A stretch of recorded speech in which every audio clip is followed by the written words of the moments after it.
So let me end where I began, 42 years ago, 1964.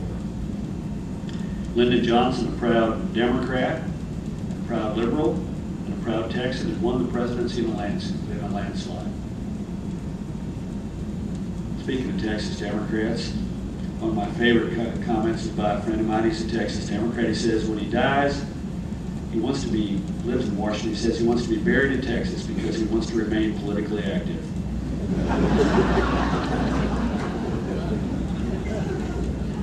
At the end of the 64 election, Democrats held 68 U.S. Senate seats, 295 House seats, and 33 governorships.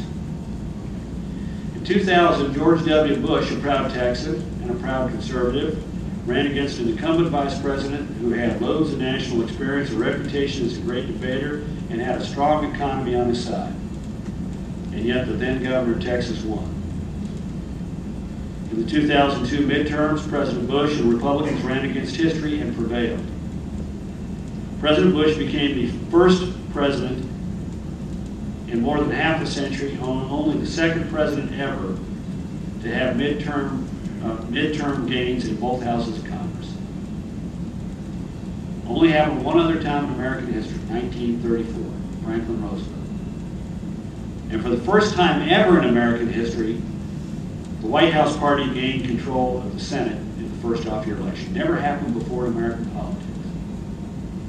In 2004, George W. Bush won the presidency for a second time, receiving the most votes of any candidate in history. Carried 81% of the counties in America, including 97 of the 100 fastest growing counties.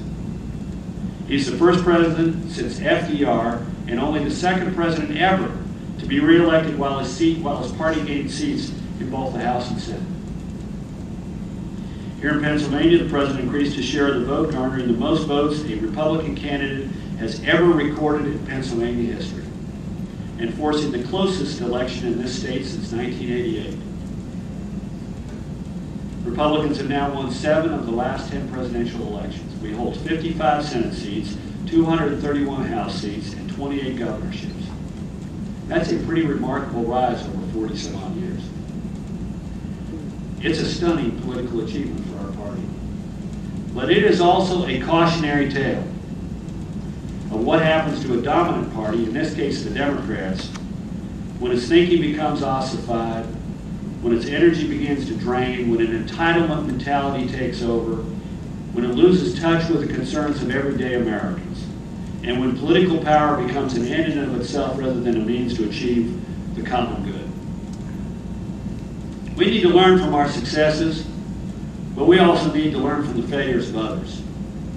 As the governing party in America, Republicans cannot grow tired or timid. We've been given the opportunity to govern, and we have to show that we continue to deserve the trust of our fellow Americans. For decades, Democrats were the party of progress. They were setting the agenda, the pace of change, and the visionary goals. Republicans were simply reacting to them. But times change.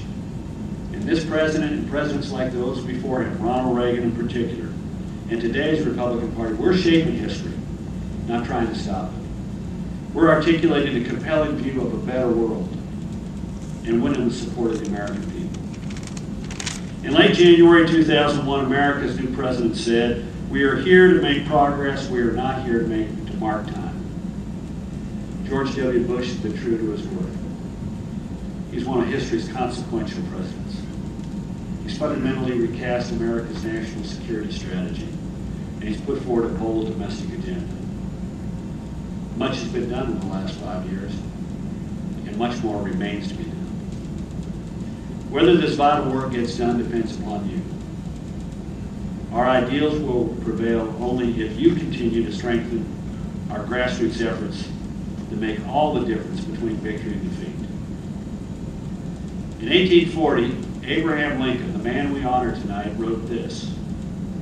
He said, quote, "Organize the entire state so that every Whig can be brought to the polls. Divide each county into small districts and appoint in each a subcommittee. Make a perfect list of all the voters and ascertain with certainty for whom they will vote. Keep a constant watch on the doubtful voters and and have them talked to by those in whom they have the most confidence. And on election day, see that every Whig is brought to the polls. Now, the world has changed pretty dramatically since Lincoln made this statement. We have sophisticated polls, we have complicated computers, we have detailed databases, we have the internet, we have television, we have radio, and more. But the basics of politics remain what they were in 1840. We have to make a perfect list of all the voters and see to it our supporters are brought to the polls by someone they hold in confidence. And that depends on you and the passion and energy you bring to the task. Nothing in politics is foreordained. Our ideas will prevail only through the effort and hard work and dedication of people like you. And I want you to know that the President is enormously grateful for your efforts on behalf of him and on behalf of our candidates. As I went through the photo line earlier, some of you asked to pass your best wishes on to him and ask how he's doing. I've known him for 33 years, so I thought a long time ago I'd cease to be surprised by him. But he's doing great. He's doing fantastic. It is hard to describe to people what his day is like. Virtually impossible. It's a long one. It's like drinking from a fire those 24 hours a day. I see him when he gets in there. He gets in there most mornings about 6:30, 6:40. Now I grant you it's not much of a commute. It's across the south lawn with Barney and into the Oval. But when he walks into that office, his day starts with a bang. He walks into the desk, that fantastic desk, the Resolute desk, the HMS Resolute desk. You may not think you know, but you've seen it. If you ever saw that picture of John Kennedy peeking out from behind the desk, that's the Resolute desk. You ever seen Franklin Roosevelt in the picture behind the desk? The Resolute desk. You seen Ronald Reagan giving an Oval Office address? He's sitting behind the Resolute desk. When he walks in, that desk is swept clean, except for one thing. Smack dab in the middle of it is a simple document, 8.5 by 11, stapled with one staple in the upper left-hand corner. Front cover is sort of a tan cover with red line around it. It's very simple. It's called the Threat Assessment. And it's a summary of overnight intelligence about bad things that people want to do to our country and our people.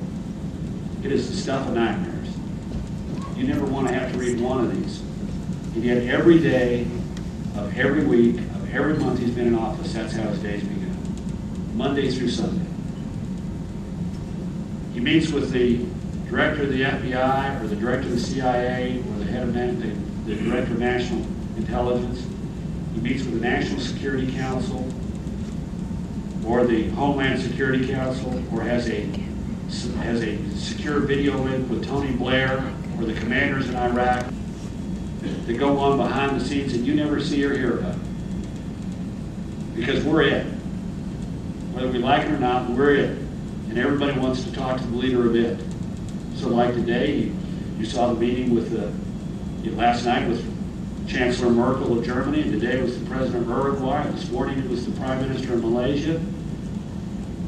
And at the end of his day, 6:30 or 7 o'clock at night, he goes back up to the private quarters, generally for a dinner with members of Congress that put an arm on him about something in his agenda. And he takes a notebook that's got about, about an inch and a half thick, and it may have anywhere from 70 to 150 pages. The material he has to read to get ready for the next day. Now, I get the non-super secret part of that book, and I'm a pretty facile reader, and I don't have to entertain members of Congress, but I'm barely able to keep up with it. But I'll tell you this, I know the next day, whatever meeting we're in, whatever the subject, I don't care if it's about the principle of equidistance and the determination of seaward lateral boundaries, or tax policy, or the pandemic of flu, or what. You will have read the material, digested the material, thought about the material, be 2 steps ahead of the briefer and ask the best questions of anybody in the room.